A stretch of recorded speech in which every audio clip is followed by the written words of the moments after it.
smoking a lot of weed lately, which is nice.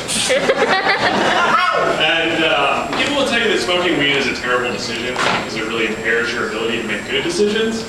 And it totally does, but it's important to think about the stakes of those bad decisions. Like, you never hear anybody say, oh my God, I was so baked last night. I spent $80,000 getting an English degree. And I married an 18-year-old stripper, and we invested all this money in a movie about Sarah Palin. And we tried to have a kid to save the relationship. It just didn't work out, and now we're getting divorced. So it was a rough evening. Like, those are sober person's bad decisions. So suddenly eating a whole bag of Twizzlers in one night doesn't seem like it. So I'm 27, and I've reached the age where a lot of my female friends are starting to get pregnant, which I feel is rude. Because like the human body as it is, it's just disgusting. Like all you are as a person, like your hopes, dreams, everything, you're basically just a hefty bag full of blood and mucus and diarrhea, just waiting to leak out onto the people around you. And so that's an image I try and keep out of my head as much as possible. And a pregnant woman reminds me that the female body is basically this terrifying biological nightmare factory. In addition to the image I've grown comfortable with, which is just a talking sex doll. So if I'm talking to a woman and she tells me that she's pregnant, I'll react pretty much the same way I would if she said she had cancer. Just, oh God, honey, you're such a strong person. You're gonna get through this. Did they catch it in time? Oh, Jesus. That's great. So, and I read these articles too, where they talk to men who have seen their wives go through childbirth, and they all develop this newfound, like, different respect for them, which is incredible. Like, how could you not, right? That's your kid. But then at the same time, they can never be sexually attracted to them ever. And I definitely understand that part. Because once you see a living thing squirm out of your wife, and could be a baby, or a dog with a little red bow on the neck, or a Maine lobster, doesn't matter, the game is over. Like, I've seen Alien 4 or 5 times now. And during the chest burster scene where the alien just rockets out of the guy's chest across the room, not once have I looked at that and thought, you know what? I could put my penis in there. So I don't really want kids, shockingly. Whenever I tell people this, they always say, oh, well, that's just selfish. Having kids is the best decision I ever made. And then usually that sentence is followed by something like, Jaden, listen to me. What did we say about putting our fingers in the dog's anus in front of strangers? No. When we get home, Jaden, listen to me. When we get home, if you just behave for 20 minutes, just 20 minutes, yeah, just give me another margarita. So I don't want kids basically just because of the odds that I'll have that kid. Like, I realize there's a fraction of a percent chance that I can father the next Galileo. Like, some kid who will just push humanity forward with his intellect. But then on the other hand, there's just a huge chance that I'm gonna have Jaden. Like, a kid who will just, like, the same boring, resource-consuming turd that everyone else has shown.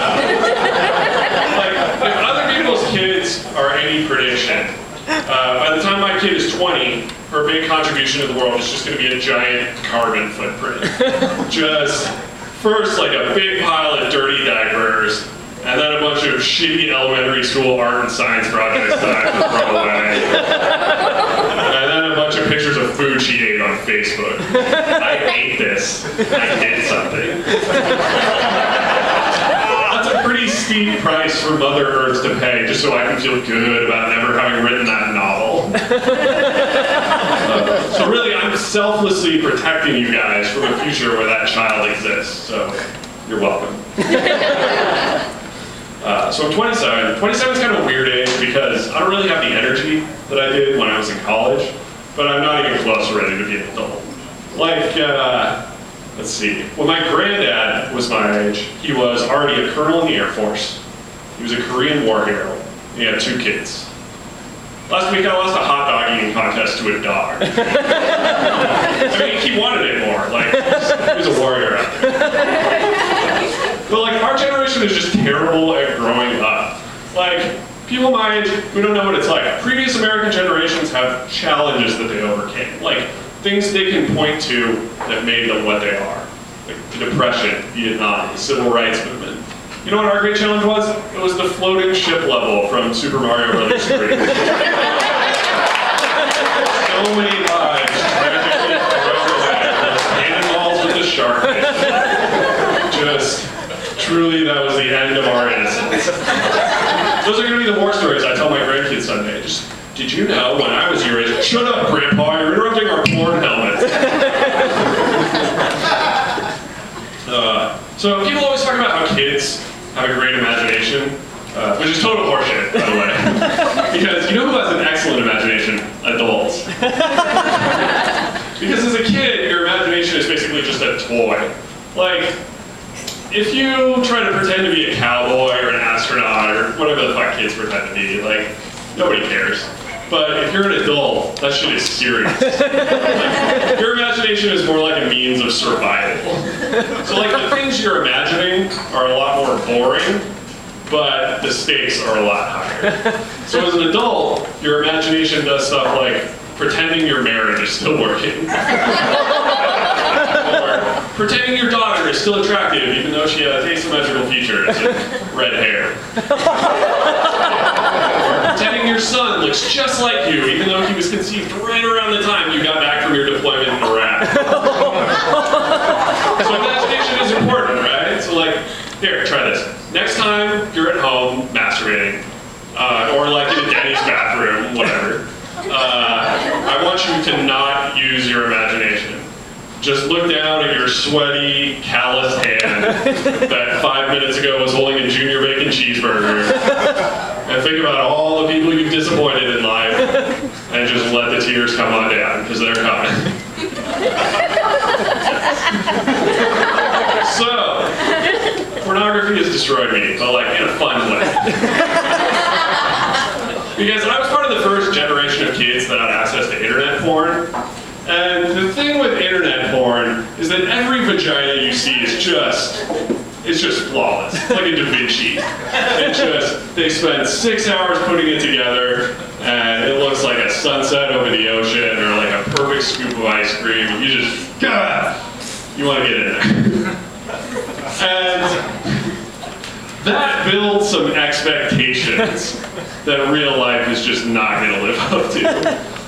So, like, by the time I was 17, I had this bank up in my head of just 1,000 vaginas. So, like, you know, I thought I knew what I was going to be dealing with when I got to my first rodeo. And so my first time, I'm 17, I get this poor girl's pants off. And it's like, you got, what's going on down there? Did you drop it in the dirt? What's happening? It was basically the difference between the awesome Big Mac that you see in a McDonald's commercial and the horrible mangled hamburger that you get inside the actual McDonald's. Just meat and cheese everywhere. Looks like the guy just shook it around behind the counter right before he handed it over to you.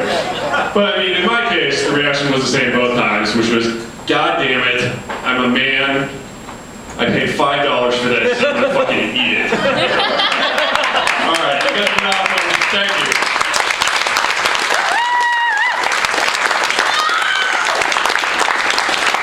That's Dan McCarthy, everybody.